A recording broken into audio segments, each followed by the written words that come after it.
Tervetuloa takaisin antropologin pariin. Me käsiteltiin edellisessä videossa sitä, että mikä on ihmisen ja avaruuden suhde ja sitä, mitä avaruusantropologia ylipäätään on. Nyt me siirrytään vielä vähän suuremmille ja väljemmille vesille ja aletaan tutkimaan ihmisten valloitusnarratiiveja, eli sitä, millä mentaliteetillä ja minkä historiallisen kokemuksen kautta me lähdetään avaruuteen ja millä tavalla me nähdään tämä koko prosessi. Ja jos mietitään esimerkiksi sitä, että meidän kaikki nämä luotaimet sun muut ovat tällä hetkellä nimetyt Curiosity, Rover, Voyager, missä vaiheessa me antaa niille nimiä kuten Conquistador tai jotain vähän eri mentaliteetilla kulkevia laitteita. Joo, se on mielenkiintoista, koska niin tuo Challenger-luotain esimerkiksi, niin se nimihän kuulostaa, niin kuin, sillä itsessä on aika mielenkiintoinen tarina, että Challengeristähän tulee mieleen niin kuin Sir Arthur Conan Doylin Kadonnut maailman -romaanin päähenkilö, joka oli itse asiassa antropologi siinä. Mutta oikeasti se nimi oikeastaan on paljon vanhempaa perua, ja se perustuu tällaiseen yhteen sotalaivaan, jota Britannia käytti, ja niin sotalaivaa, jota se käytti myös tutkimusretkillä Etelä-Amerikan rannikolla. Ja siinä sitten suoraan vietiin tällainen niin kuin, laiva, niin kuin tutkimusnarratiivi, sitten niin kuin, tuntemattoman niin kuin, tutkiminen suoraan niin kuin avaruuteen silleen, että avaruussukkula näyttäytyi sitten tällaisena laivana käytännössä, mistä päästään tähän narratiiviin, että miten avaruus näyttäytyy valtamerenä ja sitten siihen, että miten se näkyy kolonialismin narratiivissa esimerkiksi. Planeetat ovat saaria, jotka on kolonisoitavia. Niin, tuossa taitaa mennä niin kuin useampi tällainen tarina avaruudesta ikään kuin päällekkäin. Yksi on valloitusnarratiivi, sitten meillä on tämä avaruus, joka on toivokortti, vai miten sä sen aikaisemmin sanoit, esittäytyy niin kuin jonkunlaisena pelastuksen paikkana, jos me onnistutaan fukkaamaan aivan kaikki täällä. Ja tietenkin sitten nimenomaan tällaisen yksityistämisprosessin myötä myöskin niin kuin resurssilähteenä. Ja me ollaan viemässä hyvin paljon myös niin kuin tällaista valloituksen ja kolonialismin symboliikkaa avaruuteen, kuten esimerkiksi niin kuin kaikki nämä liput, mitä tonne avaruuteen pystytetään. No tästähän tulee juuri itse asiassa mieleen, niin kuin tuossa oli jokin aika sitten pientä keskustelua mediassa siitä, kun oli tämmöinen ruotsalainen design-opiskelija oli suunnitellut eräänlaisen maailmanlipun, eli lipun, minkä tarkoitus oli sitten symboloida ja edustaa koko ihmiskuntaa ja maapalloa. Ja tämähän on silleen vähän jännää, että lippuhan on kuitenkin, ne on perinteisesti ollut tällaisia sosiaalisen yhtenäisyyden ja valloituksen symboleita jo varsin varhaisista ajoista lähtien. Voidaan lippujen niin kuin varhaisimmat esimerkit menee varmaan ainakin 5000 vuoden päähän, mutta varmaan meille se ensimmäinen lippu, mikä nyt koetaan, että on se prototyyppi tässä nykyisessä merkityksessä, on just Rooman imperiumin armeijoissa käytetty standardi, minkä tarkoitus on ollut sitten merkata eri legioonia ja tehdä heitä tunnistettaviksi. Ja tästähän sitten siitä lähtien liput on ollut mukana lähinnä siis militarisen, sotilaallisen valloituksen ja voiman symboli, joita on laitettu sitten ympäri maapalloa ja myös kuuhun merkkaamaan alueita. Ja tässähän sitten kannattaa sitten ehkä pysähtyä vähän miettimään sitä, että kun me lähdetään tältä planeetalta, niin onko se nyt niin kuin tarkoituksenmukaista, että me jatketaan tällaista varsin niin kuin väkivaltaiseen sotilaalliseen historiaan kuitenkin niin kuin pohjaavaa traditiota, kun me poistumme täältä.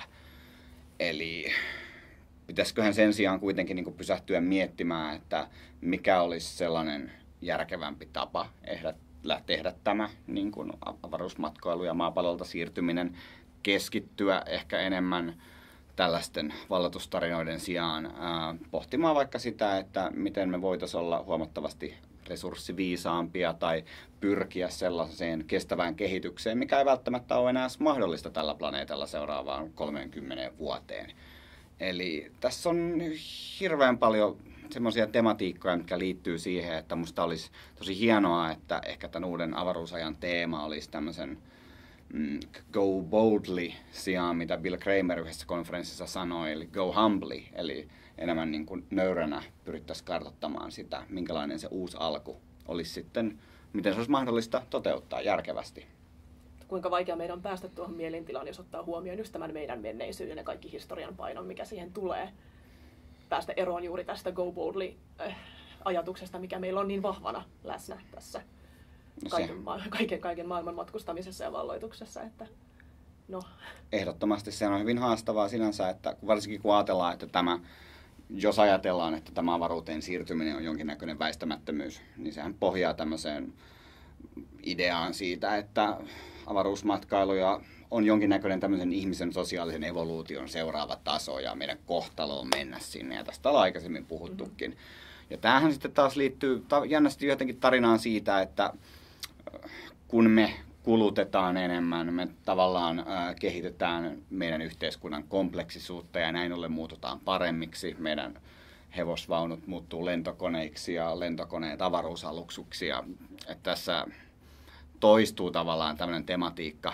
Mutta sitten se on vähän haastavaa, että kuitenkin mietitään, että eihän tällä hetkellä maapallollakaan niin kuin meidän ongelmat ehkä tuu siitä, että me ei tiedetä tarpeeksi tai meillä ei ole tarpeeksi energiaa tai resursseja, vaan enemmän siitä, että me ollaan pystytty ratkaisemaan semmoisia eriarvoisuuden ja siitä seuraavan niin kuin epävakaan ja epätasapainoisen niin kuin jakamisen tuottamia ongelmia. Eli nämä olisi ehkä hirveän hyvä ottaa haltuun tämmöiset kysymykset ennen kuin ruvetaan niin kuin muuta puuhailemaan tuolla aurinkokunnassa. Mitä jos on kuitenkin näin, että me itse ollaan sitten se eksistentiaalinen uhkamme, niin eihän sitä tavallaan mikään teknologia tai lisäresurssi pysty ratkaisemaan.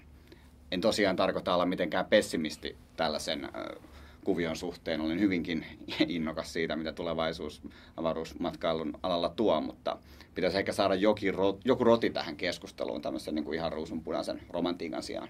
Mutta tuossa vallotuskeskustelussa tai tässä mihin viittasit, niin onhan siinäkin taas kyse siitä, että kuka puhuu. Eli on jälleen niin kuin tosi amerikkalainen ja euroamerikkalainen maailmankuva, jossa ollaan laajentumassa ja hyväksikäyttämässä ja niin poispäin. Eli kun viime videolla puhuttiin siitä, että keitten pitäisi olla edustamassa tai suunnittelemassa tai ylipäätään osallistua tähän, niin sehän ehkä mahdollisesti saattaisi kyllä vaikuttaa asiaan, jos tätä asiaa pohtimassa olisi sitten enemmän ihmisiä, jotka ei ole välttämättä imennyt aivan kaikkia kulttuurivaikutteitaan niin kuin tästä samasta lähteestä. Eikö esimerkiksi mun käsittääkseni Indonesialla on jonkunlainen avaruusohjelma? Jonkinlainen. Mä en tiedä siitä kyllä yhtään sen tarkemmin. Mutta... Pienehkö? Joo. Niin varmasti pienehkö. Tuli tästä mieleen, mitä sanoit, kun Alex käytti, että muutetaan paremmiksi, kehitetään paremmiksi, niin hienosti tästä tulee taas vähän esiin tämä omakin pieni puolueellisuus, mikä täältä tulee heti ilmi. Niinpä. Se on mielenkiintoista tämä kestävän kehityksen narratiivi sillä, että jos me lähdetään tosiaan niin avaruuteen ja me perustetaan jonkinlaisia, jos käytetään kolonialistista diskurssia, niin siirtokuntia sinne sitten, niin tavallaan se ympäristö on väkisinkin sellainen, että mitä me ei ilman niin kuin teknologista apua pystytään niin kuin handlaamaan. Mikä tarkoittaa sitä, että jotta me pystyttäisiin niin kuin jokseenkin toimimaan siellä, niin meidän olisi periaatteessa luotava niin kuin omat ekosysteemit sinne sitten.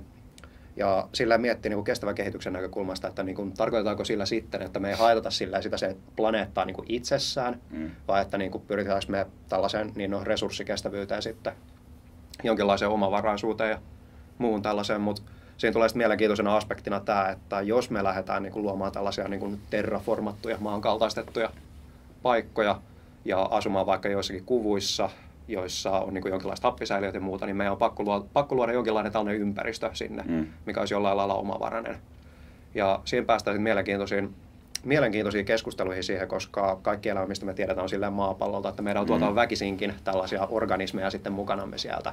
Ja asetettava jokainen niin kuin silleen ihan vaan suoraan, kädellä vaan suoraan erilaisiin ekologisiin lokeroihin. Me pystytään luomaan tällainen tasavertainen systeemi sitten siellä. Että muuttuuko tässä sitten jonkinlainen tämä on narratiivi niin kuin ihmisen ja luonnon suhteesta.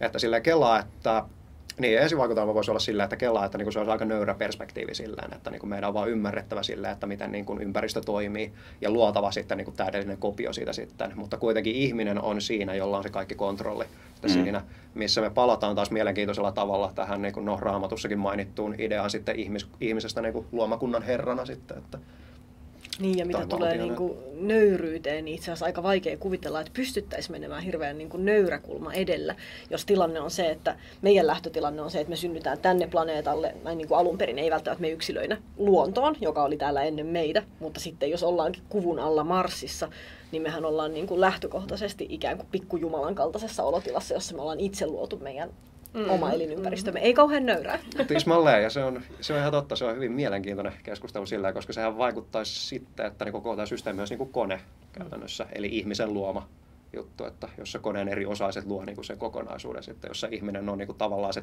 tai niin kuin kuluttaja sitten siellä, mutta samalla se, joka niin kuin kiskoo vivuista, että mitä tapahtuu seuraavaksi. Että on mielenkiintoista pohtia sitten, että millaisia niin kuin tällaisia eri lajien välisiä suhteita me voidaan luoda sitten, että niin kuin mitä eläimiä niin kuin kasvatetaan siellä niin kuin proteiinin lähteeksi, mitä kasveja viljellään ja muuta tällaista. Että. Tässähän voi kuitenkin käydä sillä lailla, että se luonto tai avaruus itsessään nöyryyttää meitä. Tämä on hyvä nähdä suhteessa siihen, että minkälaiset nämä jutut meillä on siitä, että nyt mennään tonne ja Elon Musk kertoo, että nyt tehdään nukeilla pikkuauringot Marsin ympärille ja muutetaan tämä ja bla bla bla, kun sitten totuushan voi loppujen lopuksi olla se, että me ei välttämättä ainakaan ilman hirvittävää työtä ihminen lajina pysty pärjäämään millään muulla planeetalla. Ei meillä oikeastaan mitään näyttöä siitä. Tällä hetkellähän tilanne on se, että astronauttien kanssa tehdyt kokeet osoittaa, että ainakin painottomuus aiheuttaa luukatoa, lihasrappeumaa. Ei tiedetä syytä siihen, mutta myös sokeutta. On hyvin vähän tietoa siitä, että onko ihmisen esimerkiksi turvallista tai ylipäätään mahdollista lisääntyä esimerkiksi eriävän painovoiman tiloissa tai planeetoilla ja puhumattakaan niin kuin tuolla jossain avaruusaluksessa, että se on hyvin suuria kysymyksiä, mitkä sitten liittyy ylipäätään tämmöisiin fyysisiin rajoituksiin, puhumattakaan jostain niin kuin kosmisesta säteilystä ja muuta, että tämä vähän tapahtuu tämä diskurssi tämmöisessä tyhjiössä, missä tällaisia ongelmia ei ole, vaikka niitä kyllä on. Tismalleen se on mielenkiintoista, että miten tuo kolonialismin narratiivi näkyy siinä jälleen kerran, että miettii, miten niin purjelaivojen aikakaudella niin kuin lähdettiin vain niin jonnekin päin valtamerta ja sitten iski kaiken maailman niin kuin tauteja, keripukkeja ja muuta tällaista, joista ei silleen tiedetty käytännössä yhtään mitään sitten, että millaisia tällaisia ongelmia tulee sitten meille mahdollisesti avaruudessa, mistä me ei vaan tiedetä toistaiseksi mitään, että se vaan yrityksen ja erehdyksen kautta sitten samalla, kun siellä on ne tyypit, jotka niin kuin kiskoo sitten niistä vivuista sitten siellä, että lähettää näitä avaruussukkuloita sitten siinä, että miehistöt toimii niin kuin taasina koekaniineina sitten siinä tietämättä, että mitä siitä sitten seuraa. Kyllä, koska ajatellaan just tätä suurten löytöretkien aikaa ja tätä tällaista kauppalaivastoja, mitkä pyöri sitten tuolla Kaakkois-Aasiassa ja muualla, kun oli kuitenkin tämä ensimmäinen kerta, että ihminen ei ollut koskaan aikaisemmin ollut näin suurissa määrin kaukana niin siitä luontaisesta asuinympäristöstä. Ja kyllä me nyt kaikki tiedetään, että käytännössä tämä oli ihan helvettiä tämä elämä näillä suurilla laivoilla ja eihän niin kuin aivan valtava määrä ihmisiä kuoli. Ja sekin on tietysti yksi tämmöinen vähän dystopia, mikä voi tässä myös meillä tulevaisuudessa olla sitten edessä, kun tuonne lähdetään aurinkokuntaan. Musta on myös ihan mielenkiintoista, että me ei oikeastaan myöskään tietenkään voida tietää, että minkälaisilla psyykkisillä ominaisuuksilla varustetut ihmiset pärjäisi parhaiten. Niin kuin totta kai astronautteja on koulutettu ja tutkittu pitkän aikaa, mutta niillä on kumminkin niin kuin verrattain lyhyitä ne ajat, mitä vietetään jossain ihan muualla kuin kotiplaneetalla.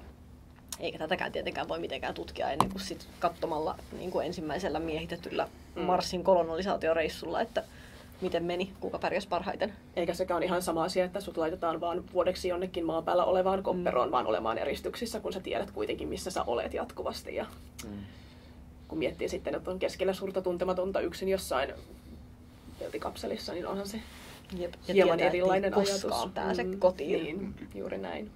Se ajan rajallisuus tekee siinä kyllä todella paljon. Kyllä. Joo.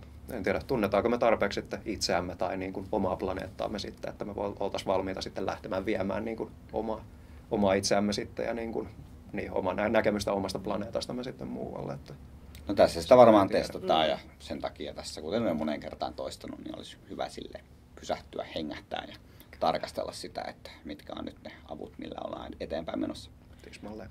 Mun mielestä tästä, tai tämä mikä juuri sanoit, että tunnetaanko me omaa planeettaamme, niin tulee heti mieleen tämä, en muista kenen quote siitä, että synnyin liian myöhään tutkimaan omaa planeettaani, mutta liian aikaisin tutkimaan avaruutta. Ja en nyt tiedä, onko tämä ihan paikkansa pitävä kuitenkaan. Satutko muistamaan, kenen tämä oli? En kyllä. Internetissä sitä on näkynyt kyllä aika paljon. Juurikin täällä, joo.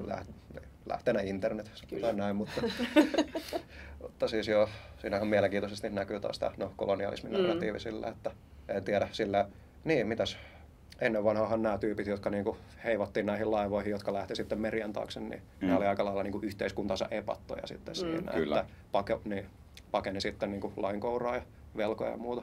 tällaista, että joilla ei ollut omaa paikkaa sitten niin kuin yhteiskunnassa. Mikä on voinut olla ihan hyvä lähtökohta tietyssä mielessä, koska on halu sopeutua ja selvästikin on jo niin kuin kaikenlaisia tällaisia selviytymistaitoja kehittynyt, toisin kuin ei välttämättä kaiken maailman, millä lienee antropologeilla ja muilla, jotka sitten niin kuin suoraan akatemiasta pamautetaankin kolonisoimaan uutta maailmaa.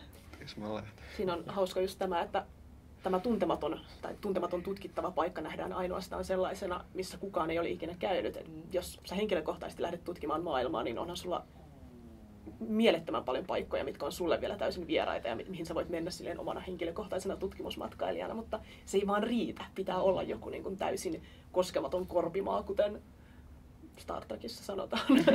Kyllä.